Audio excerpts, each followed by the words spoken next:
Hello, it's me, Robin, with Simple Food, Simple Life. I thought I would bring you along with me today and show you what I'm going to do. I'm going to, I took out the Ninja Foodie and I'm going to make some chicken broth in the pressure cooker. Now, these were frozen bones and scraps from two different chickens. This particular one was a rotisserie chicken, some scraps I had left. I had those in the freezer, so I want to use those up.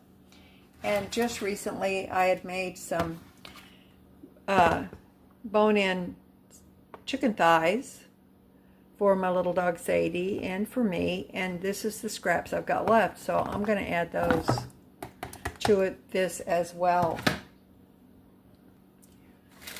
I'm going to add in some onion scraps. So these are root ends and skin, or onion skins. I've got some garlic. And this is all going to get strained out. So I'm going to put that in there too. I found some frozen celery or carrot pieces. And some frozen celery back from February. Oh my goodness. So that's going to go in.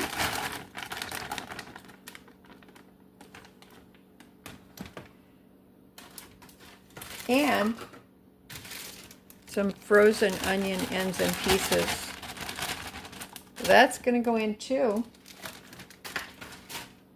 And I'm going to add some salt. I've got 8 cups of warm water here. I put about a teaspoon or so of salt. Let's see. How much should I get there? Well, I didn't use quite all the 8 cups, but that's all right. So I'm going to put on my lid. Make sure that the little dealy whopper is not on vent. And let's get this turned on. Pressure cook.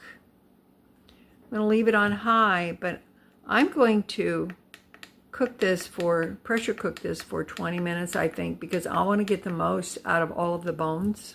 I want to get as much collagen and goodness out of this that I can. So off we go. It's going to preheat, come up to pressure, and then it will pressurize for 20 minutes. We'll be back, see what we got. Okay, the broth is done. And you can see it's got nice color to it because of the vegetables that were in it.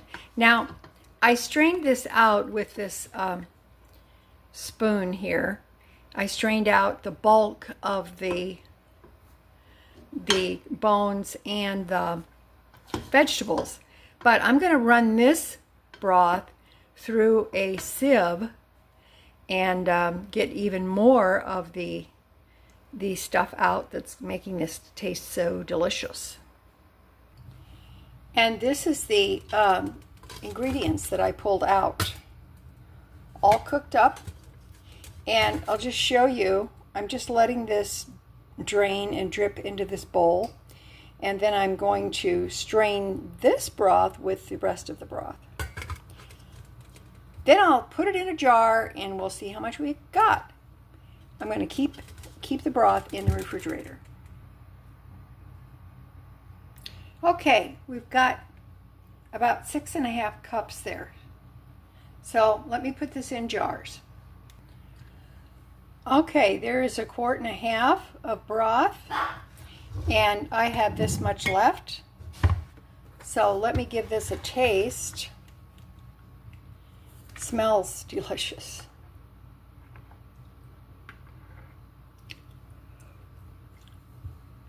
Oh my, it's good. It's really good. I wouldn't add anything else to it.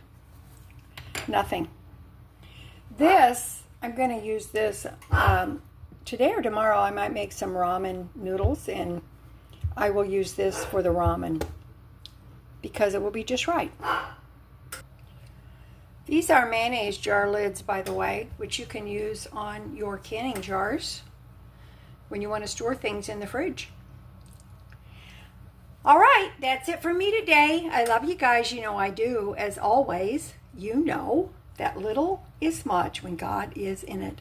Okay? All right. I hope this helps. We can make something delicious and nutritious out of scraps just by thinking ahead a little bit. And the majority of those scraps were in the freezer. And I'm happy because I was able to use them up, and it makes more room in my freezer, and I can actually see what I have a little bit better, so that's awesome. All right, let me know what you think. I'll talk to you in the comments. Thank you so much, and please like, subscribe, and share if you want to. All right, love ya. Bye-bye.